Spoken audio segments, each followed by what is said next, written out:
It's Wednesday and you know what that means. I'll whisper it gently into your ear.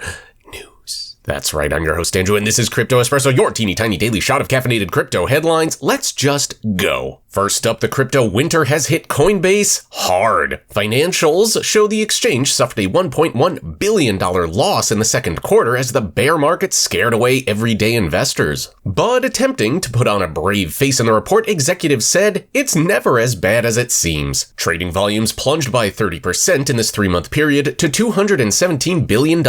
And while the exchange had 11.2 million monthly transacting users in the final quarter of 2021, when Bitcoin hit a new all-time high of $68,700, this figure has dipped to 9 million. Transaction fee revenues are a big part of Coinbase's business model, but many users are trading less. With $6.2 billion in the bank, Brian Armstrong wants to build his way out of the bear market. The twicky mischievous Tornado Cash user is poking holes in America's decision to sanction the coin mixer and stop US citizens from using it. They've sent 0.1 ETH to publicly known addresses of top celebrities including Jimmy Fallon, Logan Paul, and Beeple. This is a tactic known as dusting, and in theory these transactions would mean these public figures have unwittingly fallen afoul of US sanctions, perhaps without even knowing. All of this may have exposed a major flaw of human-readable crypto addresses, as there's no way of blocking people from sending funds to an account. The US has been criticized for sanctioning Tornado Cash, with supporters arguing it has many legal use cases. Two major stablecoin issuers have announced that they will fully support Ethereum's switch to a proof-of-stake blockchain. Tether and USD Coin are both backing the long-awaited merge, which is due to take place in the middle of September. Circle, which issues USDC, warned that it has no plans to support any proof-of-work forks that may emerge. And pointing to the benefits of proof-of-stake, it says the switch could enhance scalability while slashing energy consumption. Meanwhile, Tether said that to ensure there's no disruption to DeFi products or platforms, it's important the transition is not weaponized to cause confusion and harm within the ecosystem. Tron's founder Justin Sun, meanwhile, argued that proof-of-work remains an essential part of Ethereum. And finally, Robinhood is going to pay $9.9 million to a group of users who are suing over repeated outages. About 150,000 users have alleged that they were affected by the disruption back in 2020 during a pronounced bout of volatility in the stock market. Their estimates suggested that the technical difficulties had caused them to lose more than $20 million. While the outages primarily affected those trading stocks, the settlement could create a precedent when it comes to platforms making payouts to compensate for outages. A number of crypto exchanges have come under criticism for buckling under pressure during times of extreme volatility, leaving investors unable to buy and sell assets when prices are exploding or plummeting. And speaking of intense pressure and volatility, I really need to get to the restroom, so I'm going to make this quick. Like this video, subscribe to our YouTube channel, and click on that little bell icon to get buzzed whenever a new Crypto Espresso video goes live. Did you enjoy today's episode? Did you hate it? Give us your feelings in the comments below. Think of it as a free therapy session, and yes, we do read the comments. And while you're down there, ask Alex in the description below as well. Alex is a great resource on all things Web3 and the metaverse, where I'm a Viking. And that about does it for today. Again, I've been your host Andrew, and we'll see you all tomorrow.